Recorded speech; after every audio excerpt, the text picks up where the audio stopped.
Often when people ask me what type of Oriental compact car to buy, I usually recommend the Toyota Camry because it's reliable, lasts forever, or if you like sporty driving, the Mazda 6 sedan. But there are some good alternatives out there. And one we're looking at is the Hyundai Sonata, very much improved for 2015. Now, styling wise, this is a very handsome car. They got lots of compliments. In all fairness, there's not too much original here. A bit of Mercedes styling from the side, as we can see. And this is the sport model, so we get sort of a miniature spoiler on the hood there, that very few people notice, by the way.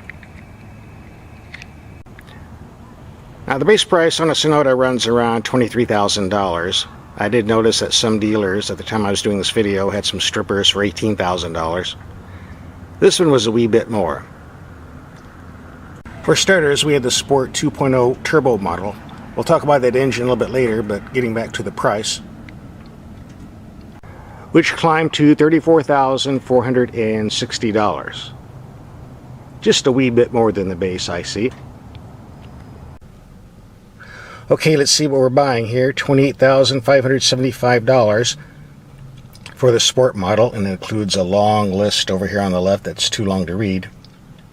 We also had an Ultimate Luxury Package at $49.50. Again, the list is too long to read.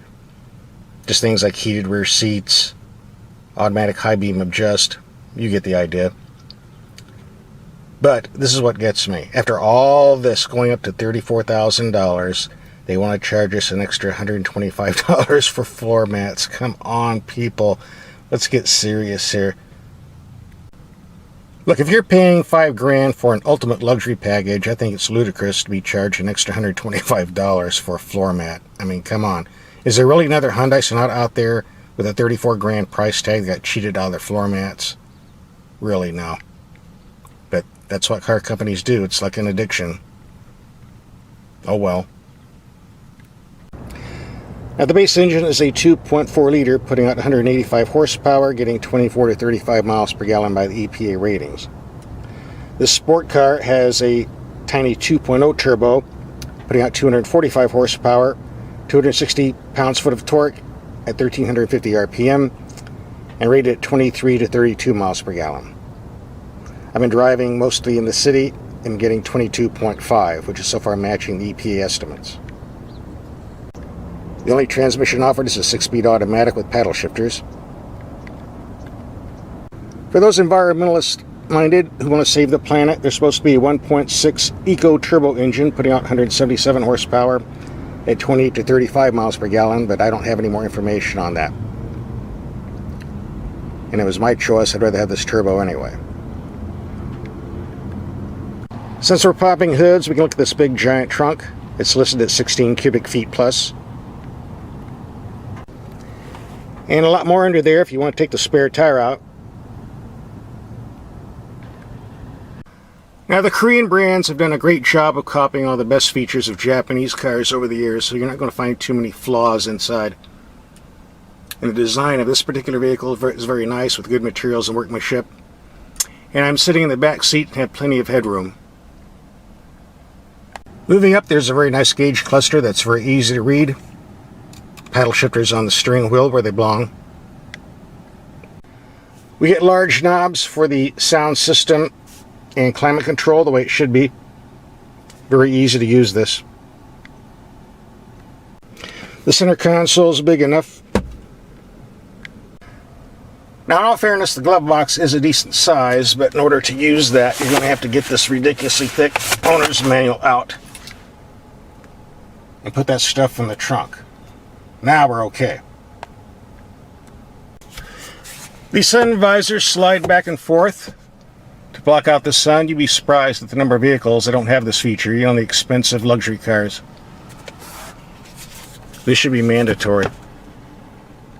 Now, there's a drive mode button here behind the shifter. It gives you normal operation, sport operation, and the eco fuel economy operation, which, why would you want that if you're buying all this extra money for a sport car? Well, it's there if you want it. Okay, all good stuff. Let's find some bad stuff. This wide rocker panel body under here, it's way too thick. Every time you step out, your pants are going to rub on this. And as you can see, there's lots of exposed metal to rub on. Although in this high-class car, they had the thoughtfulness of putting some shiny pimp chrome on here. You need to keep this clean or you're going to get your pants dirty. Now, since this trunk has so much room, especially in the spare tire department, that's exactly where I'm going to toss all that owner's manual information. Then we'll go for a little ride. Now, I've driven both the base Sonata and the Sport model, and I found the Sport model has a slightly more firmer suspension for some reason, but it's nothing that you're going to complain about. You need to have a stiffer shock system to handle all this engine power. The steering's light and responsive, and the brakes are very responsive. Maybe a bit too much for the average person, but you'll get used to it. Handling wise, this is not a sports car. This is a family sedan. You have to drive it as such in corners. But that's not a bad thing. Now, one thing I noticed when driving, especially on a sunny day where the sun's in the wrong spot, I've got a lot of dash reflecting in the windshield. In fact, you can probably see that right there. That's the stereo speaker, which is blocking out my view of the trees.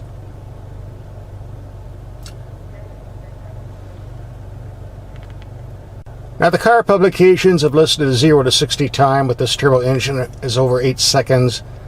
That seems a little slow to me. I actually got in the high 7s, like 7.8. But I was having a nice cool day with good weather.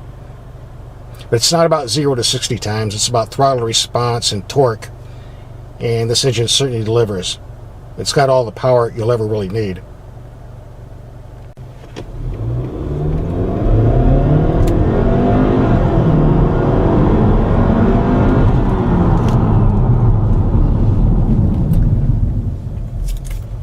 Now we got nice power, excellent brakes, by the way.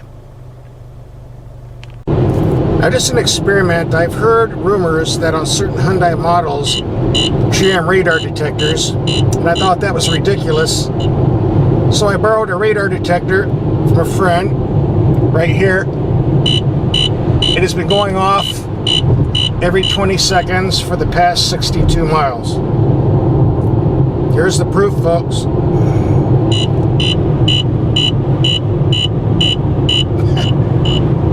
Now, if you can explain this to me, please do. But the proof is in the looking. And I bet if I drive another 100 miles, it'll keep doing it. We'll see. I don't think I can listen to it much longer. It's driving me nuts.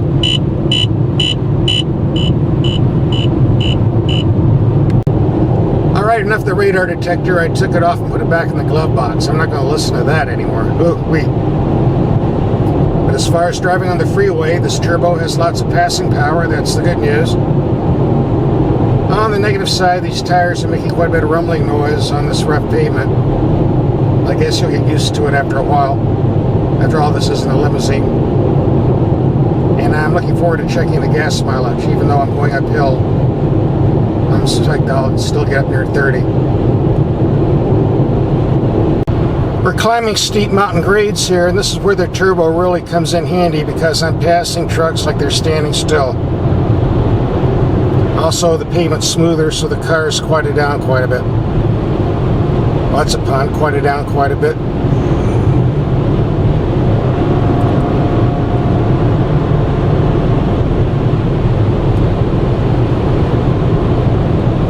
Plenty of smooth power here. Very impressive. One of the advantages of having a front-wheel drive is you get to climb snowy roads like this. And yes, we did it in the Hyundai. See, there it is. Friendly little town, private property, no trespassing, violators will be prosecuted. Is there life after death? Trespass and find out. See, more friendly people here. Well, if you're in the market for an old tractor or a 1956 Studebaker with rust, This is a good place to go looking. More snow and ice. Thank you for front-wheel drive and traction control. Ugh. Yeah, the gas stations around here aren't exactly the most modern, are they? I need an oil change too, and to wipe my windshield. I think they stopped doing this back in 1939. Alright, here's the good news. My freeway mileage was 29 miles per gallon. The bad news is that was going on a downgrade. On an upgrade, I was getting 23 miles per gallon, so the overall was 26 miles per gallon. Not bad, really, considering the power of the turbo. Now in the video, you noticed I was driving through snow and mud, and this is the problem with this outer bodywork. See all this dirt? Look at that nasty stuff. That's what gets on your pants. I don't know why car makers build things this way. Mystery to me. Here's my take. The Hyundai Sonata is a nice car on a scale of 1 to 10. Well, at least a 9, maybe 9.5.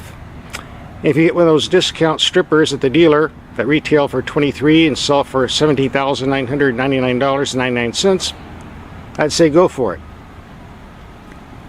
Of course, at 34 grand, wow. I think I'd want a little bit bigger discount than that. But all I can tell you, it's a nice car and work out the best deal. At least Hyundai discounts more than Japanese makers do, so you have the advantage there, as long as a 10-year, 100,000-mile warranty. So if you don't like Japanese sedans, this is definitely worth a look. Oh, and by the way, for those who like to buy American, this vehicle is assembled in the USA by American workers, not foreigners, if that means anything to you.